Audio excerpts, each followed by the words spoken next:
గతంలో పోలీసులు ఎలా ఉండేవాళ్ళు మా ప్రభుత్వ హయాంలో అని అంటే అత్యుత్తమ పనితీరుతో, గతంలో పోలీసులు మా హయాంలో అత్యుత్తమ పనితీరుతో, సంస్కరణలతో,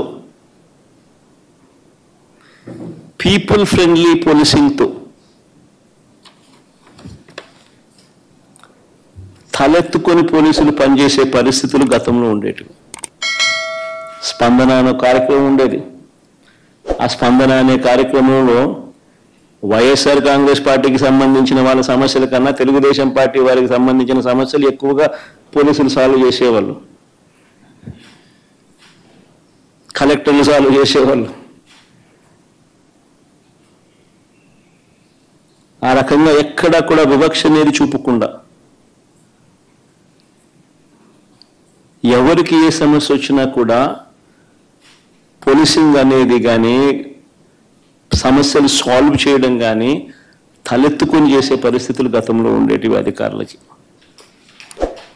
ఈరోజు ఆ అధికారుల పరిస్థితి ఏమిటి అని అంటే, చంద్రబాబు నాయుడు గారి మాట ఏ పోలీస్ అధికారైనా కూడా వినకపోతే వాళ్ళ పరిస్థితి ఏమిటి అని అంటే, డీజీ స్థాయిలో ఉన్న అధికారి సైతం, పిఎస్ఆర్ ఆంజనేయులు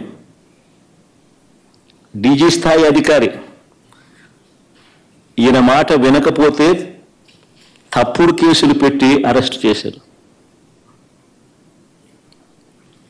మరో డీజీ స్థాయి అధికారి సునీల్ కుమార్ను, మరో అడిషనల్ డీజీ సంజయ్ని, దళిత ఆఫీసర్లు వీళ్ళంతా,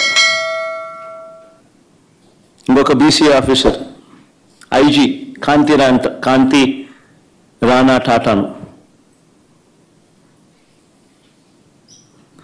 డిఐజీ ఎస్సీ అధికారి విశాల్ గొన్ని, వీరందరిపై తప్పుడు కేసులు పెట్టి సస్పెండ్ చేయించారు.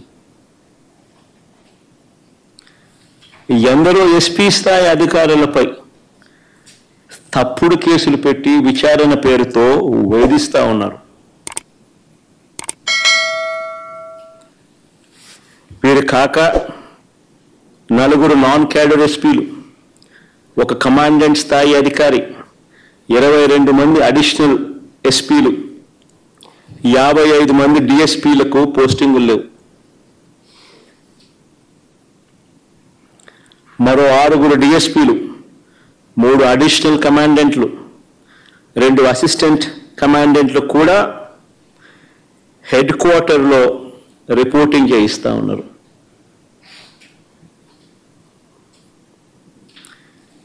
ఎనిమిది మంది డిఎస్పీలు సస్పెండ్. వీరు కాక మరో 80 నుంచి 100 మంది ఇన్స్పెక్టర్లు, 100 మంది కానిస్టేబుల్లు విఆర్లో ఉన్నారు.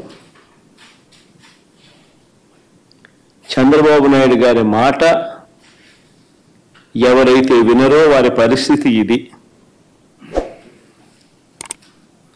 రాష్ట్రంలో ఎంతటి దుర్మార్గపు పాలన నడుస్తూ ఉంది అని చెప్పడానికి ఇవన్నీ కూడా ఉదాహరణలు. కేవలం తన మోచేతి నీళ్లు తాగే అధికారులను మాత్రమే తాను పెట్టుకొని వాళ్ళను కరప్షన్లో భాగస్వామ్యం చేసుకొని ఈరోజు రాష్ట్రంలో పరిస్థితి ఏమిటి అని అంటే, డిఐజీ అనేవాడు మాఫియా డాన్,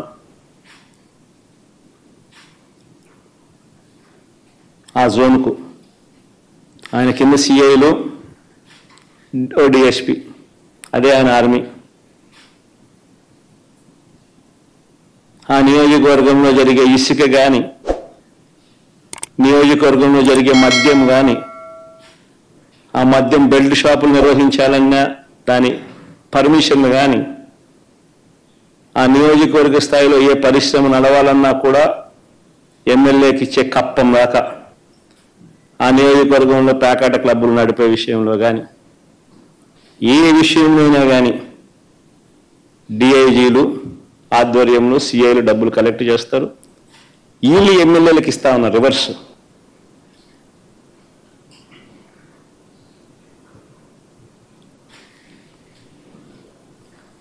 సగం వీళ్ళకి ఇస్తా ఉన్నారు, సగం పైకి పెద్దబాబుకు చిన్నబాబుకు తీసుకొని పోతా ఉన్నారు. డిఐజీలతో నడిపిస్తామన్నారు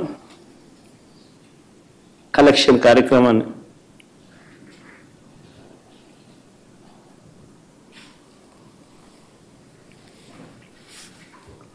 ఇవన్నీ చూసి భరించలేక కొంతమంది ఐపీఎస్ అధికారులు ఈ మధ్యకాలం నిన్ను చూసాం.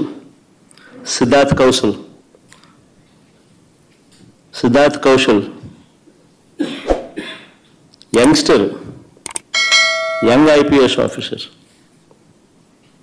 రాజీనామాలు చేసి వెళ్ళిపోతున్నారు వీఆర్ఎస్ఎల్ తీసుకొని. ఎందుకంటే ఆయన ఢిల్లీకి పోవడానికి రిలీవ్ చేయడు, ఎన్ఓసీ ఇవ్వడు. సో ఇక్కడే ఉండి ఈయనతో వేధింపులు ఎందుకు అని చెప్పి ఏకంగా రాజీనామాలు చేసి వెళ్ళిపోతున్నారు వీఆర్ఎస్ఎల్ తీసుకుని.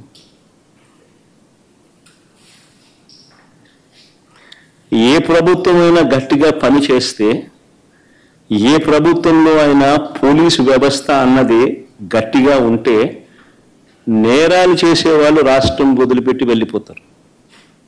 కానీ ఇక్కడ మాత్రం మన రాష్ట్రంలో పోలీసులు రాష్ట్రాన్ని వదిలిపెట్టి వెళ్ళిపోతున్నారు మంచి ఆఫీసర్లు.